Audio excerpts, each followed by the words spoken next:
Hi, welcome to Virtual Field Trips. You are only limited by your imagination. My name is Arlene Laverde, and I am still working on getting acclimated to doing everything virtually. It's driving me crazy, and I'm sure it's driving many of you crazy. And like I said before, my name is Arlene Laverde. I am a New York City Department of Education educator for the last 30 years. I have been a high school librarian for the last 15 years. I am currently the librarian at Townsend Harris High School in Queens, New York. Prior to being a high school librarian, I was an elementary classroom teacher. I did that for 15, almost 16 years. I taught grades 2 through 5. I was the teacher assigned to the library as well as a computer teacher. It was when I was a teacher assigned to the library that I found my passion. I want to say that I was this fabulous elementary school librarian. Unfortunately, that would be a lie. I was probably the worst librarian that you can possibly imagine, but I did go back to grad school, and I like to think that I do a really good job now that I've been trained and I learn from the best, and I work continuously to improve my craft. Um, I am also an adjunct and advisor at Queens College for their Graduate School of Library and Information Studies. I am the president of New York City School Librarians Association, as well as a mother and of two sons and a wife of one husband. So, today's presentation, this webinar, is going to be about virtual field trips, right? So, virtual field trips in the time of COVID. So, back in March of 2020, it was kind of like when educational world was at a standstill, like something that I, in my 30-year career, never expected to happen ever is the fact that we went we closed, right? And it was a Friday the 13th was the last day of in-person instruction. Sunday the 15th, New York City got an alert from the mayor, the chancellor, the news, all at once. I want to say it was early, but that would be a lie. It was probably sometime in the early evening that we found out that schools would be closed. They were saying for 2 weeks, and that we would be going virtual. That the following week, we would go in, just the faculty, to get the materials that we would need in order to conduct instruction virtually. They were expecting us to close for the week after and then for spring break, and we were expected to be back in our buildings, I want to say, the second or the third week of April. And like all of you in New York State, that wasn't the case. We closed and we didn't open up again until sometime in September. And right now, Townsend Harris High School is open, but it did close down for 2 weeks because of a spike in the area the school is located.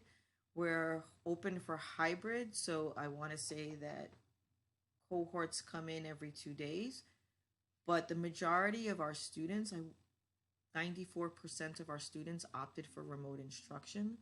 So remote learning is a thing that we're going to be living with for a while, right? So with remote instruction came this whole new world of librarianship and education, right? There was no more hanging out in the library. Personally, I cannot tell you how much I miss our students.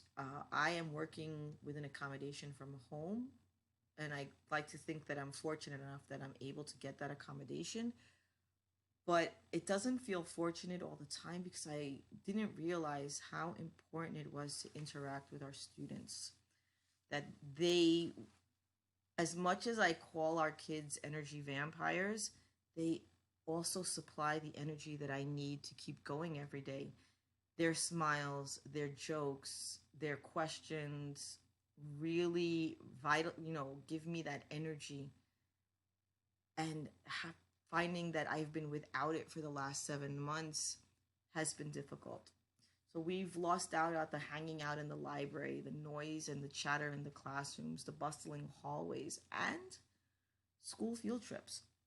Now, like I said earlier, I was an elementary school teacher. I had my own classroom for 15 years, and I made it my business as an elementary school classroom teacher to plan field trips. I would try to plan field trips at least every other month. I used to do one a month, and then my principal was like, "That's kind of excessive." I didn't think it was excessive. I thought it was fun, but if I couldn't do one a month, I would do one every other month. But let's first talk a little bit about what is a virtual field trip, right?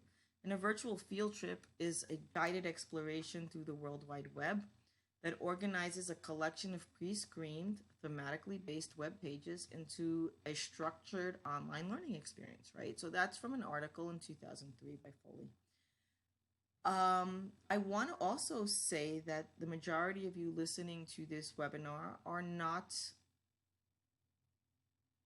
novices when it comes to virtual field trip, that this is not the first time you've heard about them and what is going to be the twist, right? So I'm going to talk first about virtual field trips, planning, and why you should do them and how you can do them and how they are different from your regular everyday field trip. And then I'm going to give you the twist in the middle, right? So virtual field trips are nothing new.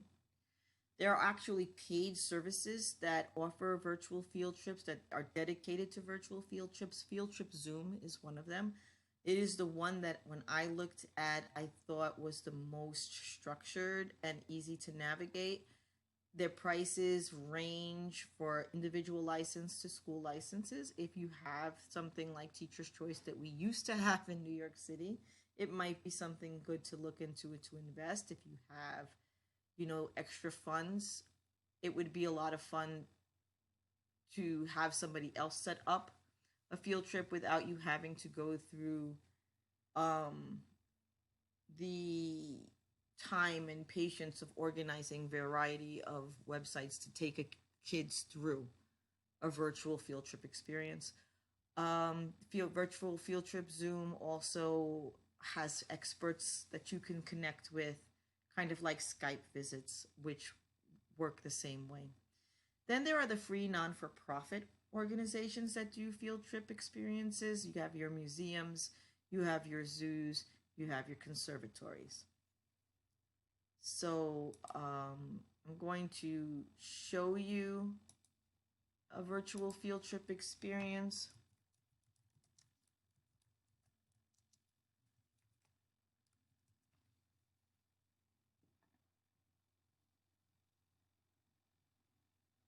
Now, one of the field trips that I would like to show you is through Discovery Education.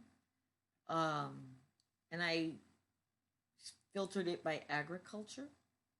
And you can click on the virtual field trip experience where you can transport your students beyond the walls of your classroom into leading agricultural organizations. Gives you a little bit of the information here. Then you have your videos, right? The full virtual field trip. You can space it out by chapters, right? This is a very comprehensive virtual field trip. It gives you a classroom activity to do, the educator's guide, the handouts. There's not a lot that you have to do. Basically, what you have to do as the educator is you should preview anything that you're going to show your students. You should look at the educator's guide. You should look at the handouts. They have videos you can view on demand and so on, right? So this is one that is a professional organization that put together this virtual field trip.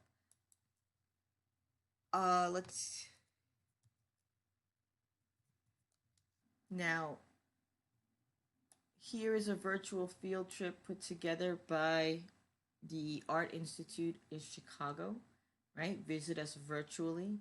You can explore the collection. Students can read and reflect, watch and listen, create and learn, right? So by exploring the collection, they can search through. And what I would suggest for you to, when you're going to share with your students, instead of having them search through, you find what you want them to look at. If you want them to look at the Impressionism section of the Art Institute of Chicago, give them these links so that they can look through and read, right? And listen to In the late 19th century, the picturesque little towns on the River Seine, just west of Paris, became popular destinations for Parisians wanting to enjoy a day out. Right? So when you're putting together virtual field trips, you can use pieces from things like the Art Institute of Chicago, or you can use things like the Discovery website, or you can put together your own. My advice to you would definitely be to do a combination of things. My advice to you is when you are working on virtual field trips, you plan and not jump in feet first. You go in nice and easy, because virtual field trips take some work. Kind of, they're not as exhausting physically as a real, a regular field trip where you're running around after 35 students or 30 students and 3 parents and trying to coordinate when you're going to eat lunch. But it is exhausting mentally, trying to make sure that the experience that you give your students is worthwhile, right? You don't want it to fall flat. Right? Come on. Right? So, when you're taking a virtual field trip, you should prepare as if you're taking a live trip. Right? While you might not necessarily need permission slips because you're not leaving the building, you might need other permission slips. Right? If you're going to be taking your students on a Google Expedition field trip where you're using virtual reality glasses and devices of that nature, you might actually need permission slips and medical clearance, because some of those virtual tours can cause vertigo. If somebody is susceptible to vertigo, can also cause seizures. The first time when we took a Google Expedition, the first time I opened that box, I freaked out, because it's like, oh, you need to make sure your kids don't suffer from seizures. And I was like, oh my God, do I want to take this risk? And the first time we did it, there was actually a student who suffered from epilepsy in the class. And prior to going on the Google Expedition, we had kids get permissions from their parents. The father said he would not want his child to use the Google glasses, but could use just an iPad and walk through, not in a 3-dimensional way, but in a 2D way. And this student actually had a great experience as well. So you need to prepare, right? You also you need to investigate the platform. So if you're going to take that Discover trip in agriculture, go through it yourself. Make sure it's what you want your students to hear. Make sure that all the links work. You want to make sure that the information is not too babyish or not too sophisticated for your class. You know them. Right? You want to prepare your students. You want to have a pre-trip activity, monitor your students while they're in the activities, and you want to have a post-trip activity, right? With live camera feeds, I will be 100% honest with you. I love live camera feeds, and I can get caught up in the rabbit hole that is a live camera feed, right? The live camera feeds provide live views of virtually anything that you can possibly imagine. So be careful, because I can imagine a lot, and I'm telling you that it's out there, right? They are unpredictable, right? So you want to show your kids the panda bears, or you want to show your kids the moose of Canada, or you want to show your kids the sea lions in California. They'll see them, maybe. Right? There are some cameras like the sea lions in California. I want to say the majority of times you click on that camera, you're going to see sea lions, right? If you want to see the polar bears in Canada, you might. More than likely, you're going to see a whole lot of snow with no polar bears. So they are unpredictable, and there's a way to work around the there's a way to work around the unpredictable, and I'm going to show you that as well. But the predictable could also be that you're going to show your kids the polar bears of Canada, and you turn on the live camera and you can see polar bears and they might just be mating. So be prepared to answer those questions.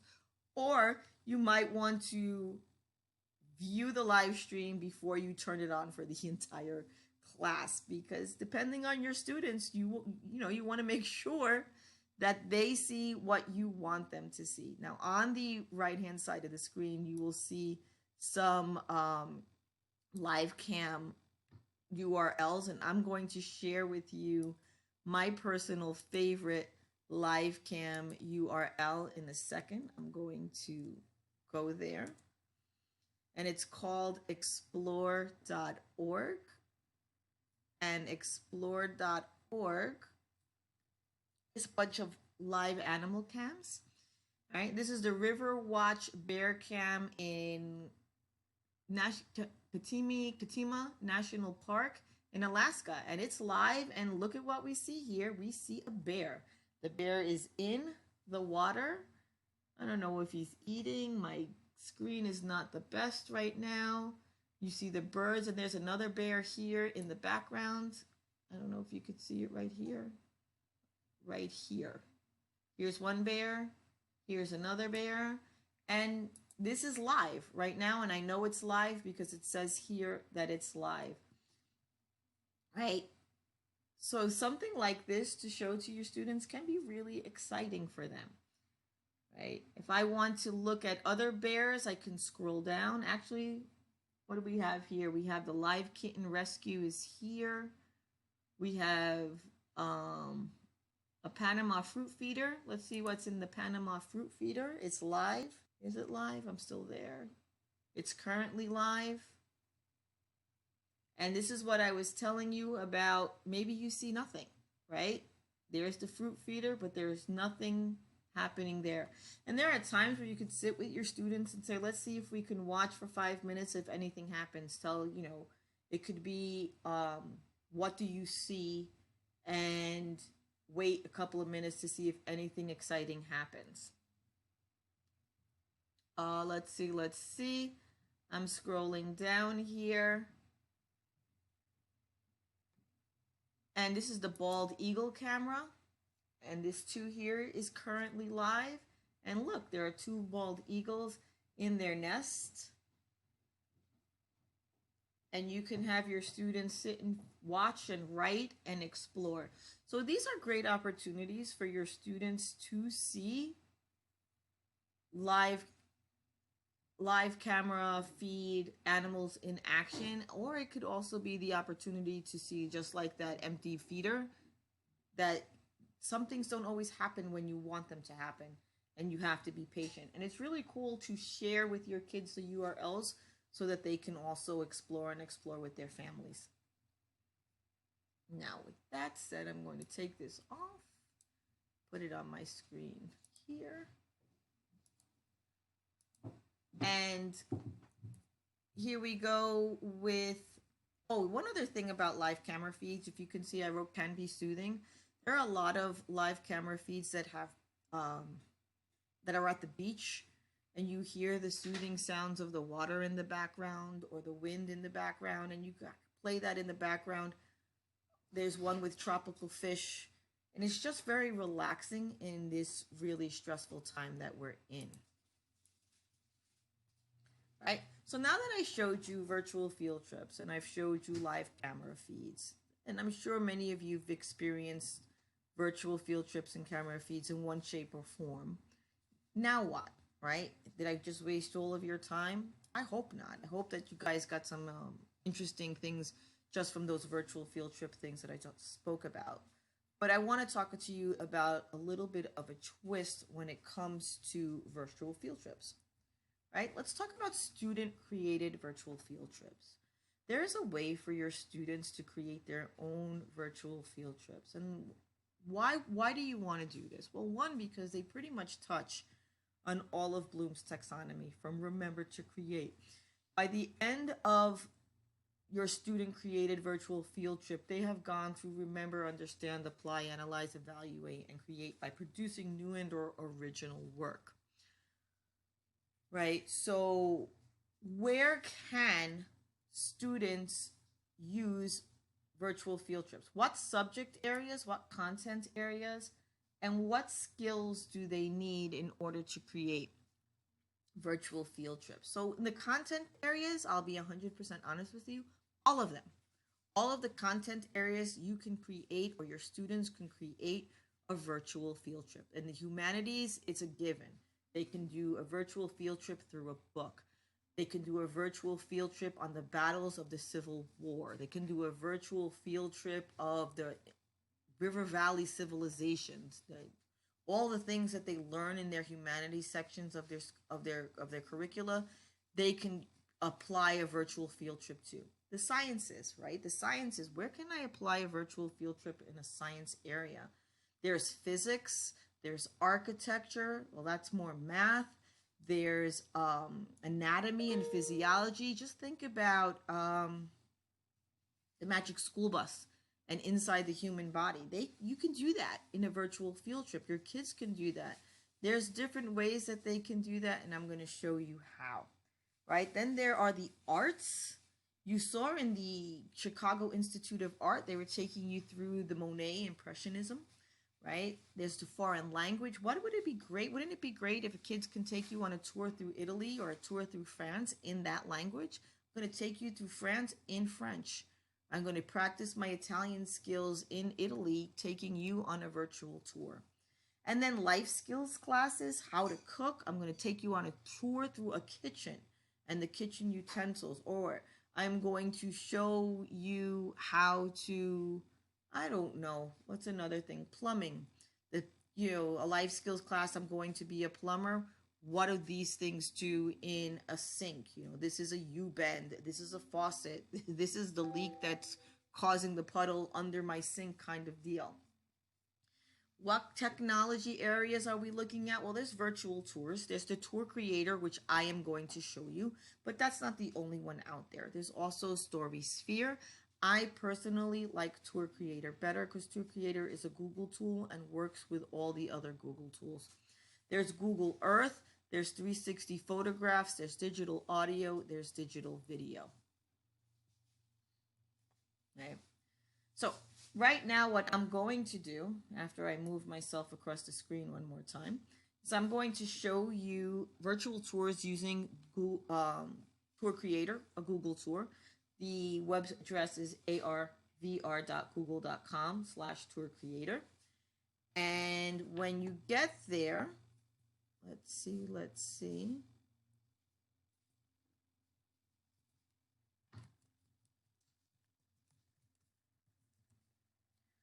When you get there, this is what you will see, right? This is Tour Creator, and I'm going to click Get Started. And when I click Get Started, I'm going to already be in my G Suite domain.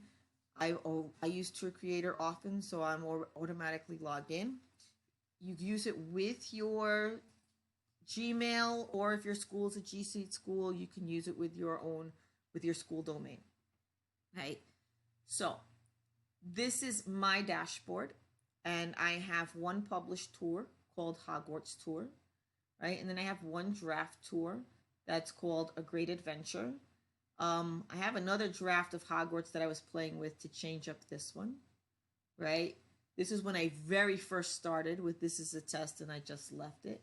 This one here, Pregnancy, this is a Google Expedition tour that I opened in Tour Creator, and this is how I can get my students to do in the body tours. I can have them edit this one and publish it, giving credit to Google Expedition for the original information, and they can take it and tweak it for their own. Same thing goes with this one. This is another Google Expedition tour. And one of the really cool things with Tour Creator is that you can view finished tours in a Google Expedition viewfinder, or any viewfinder that you might have to have the URL. Right, so I'm going to show you I'm trying to draft form, and the completed Google tour, right? So if I click on Hogwarts tour right now, it's going to come into my editing board. Okay? It's not published. This is not what students would see if I direct them to go see my tour.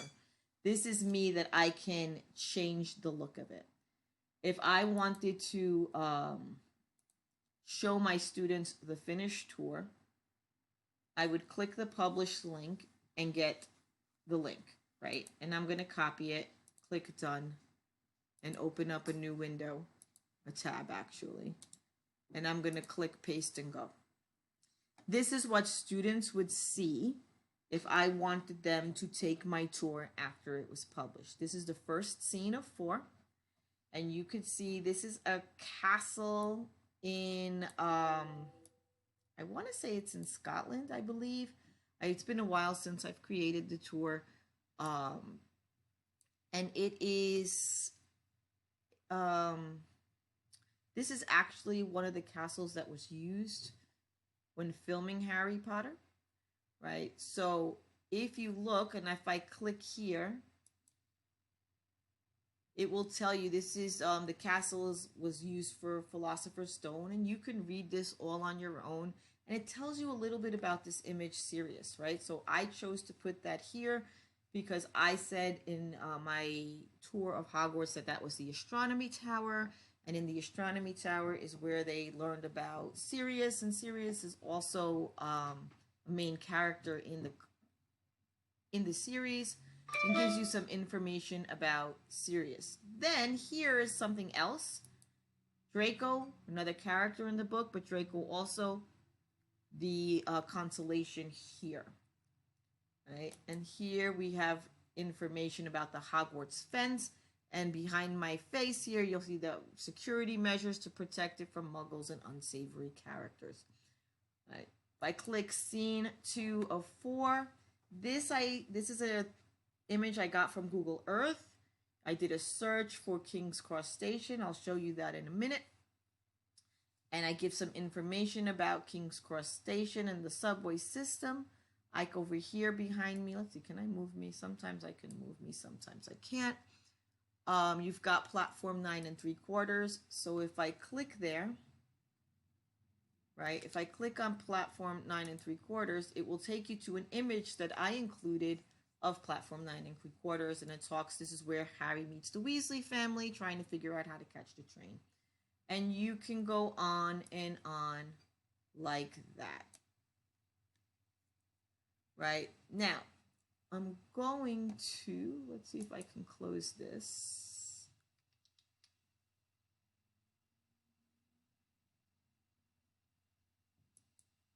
Okay, so this is back to the editing phase of my Hogwarts tour. So I want to show you here how it works. So I want to add a scene, right? So I want to add a scene. And when I click add a scene, the first thing that opens up is Google Earth here on the left-hand side. And I can turn around and search for a specific place that I know I want to include in my tour. I'm going to go to Nevada, right? And I'm just going to the state of Nevada, which is right here, right? And then I'm going to scroll in a little further. And I'm going to wait to see how long it takes for everything to load on my computer. It seems that my bandwidth sometimes works great and sometimes not so much. So I want to go to,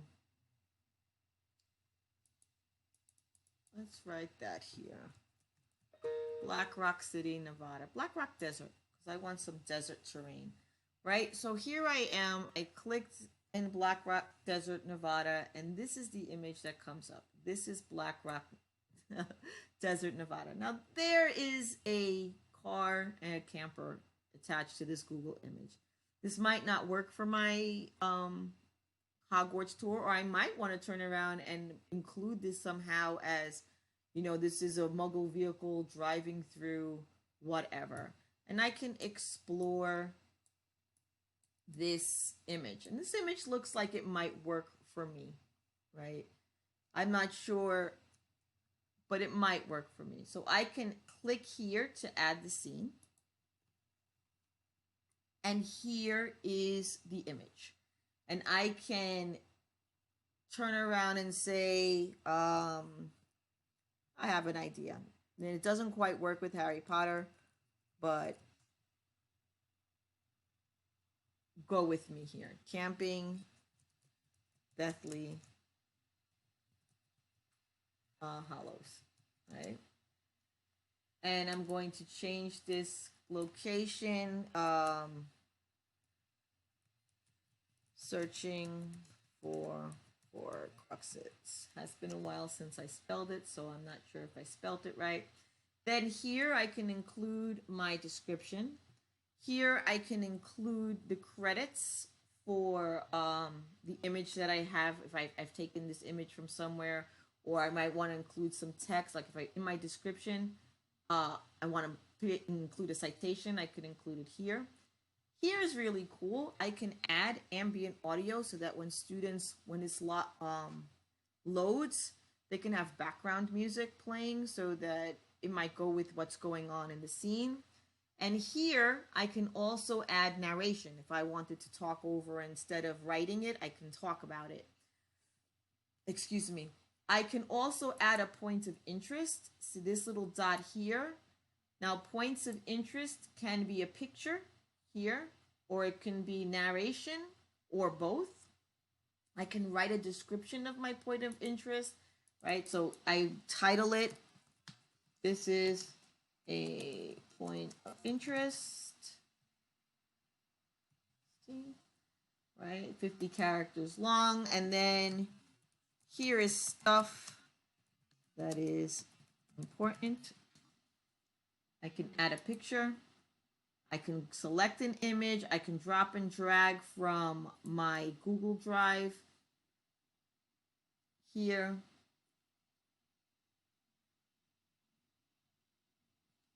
This is images from my computer.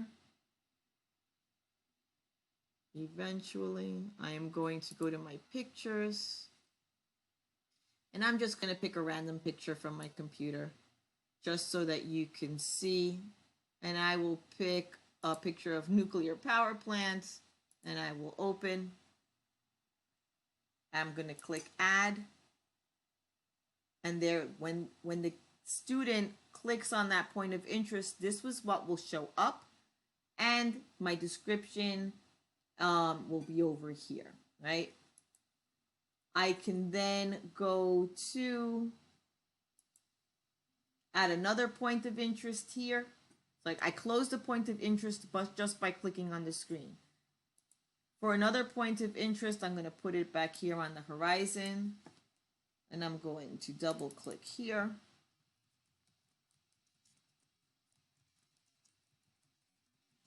I don't have to put a picture if I don't want to. I'm going to put more interesting stuff here. Click here. So now when a student clicks, there is interesting stuff here, something important. And then I click here. It doesn't have to be a picture, but more interesting stuff. I think it's behind my head. I'm trying to move my face again, unfortunately. There's a lag time. But the information will pop up. And then you republish it with the extra information. Now I would like to go back, right? Here is a great adventure. The great adventure one is one that I was working on for physics that I wanted to demonstrate to physics teachers, that if you click, it takes you to eventually.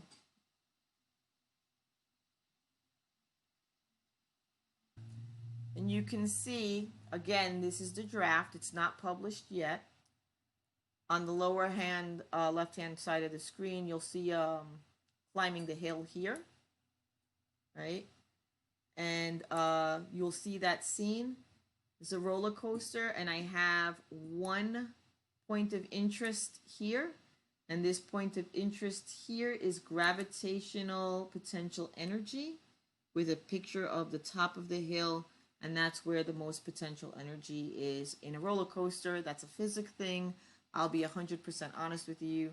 I don't know anything about physics, but as I was exploring Google Tours, I wanted to see what kinds of applications I could use in the sciences, because I want the sciences to see that there are so many different ways that we can incorporate science and tech and the library and researching into what they're doing and make it fun and exciting for them. So I can here for add a scene, I can add another scene to maybe one of those like the swings, the rides in Great Adventure or amusement park where the kids are in a swing, and that's like a centrifuge, and maybe have some information regarding that. But I'll be honest with you, I know that if I give an assignment with kids to say, hey, create a virtual field trip in an amusement park that explains various aspects of physics, they will come up with some amazing things. Now, with that said, that is Google Tours. Let's see if I can move this, right? And I am a huge fan of it. Then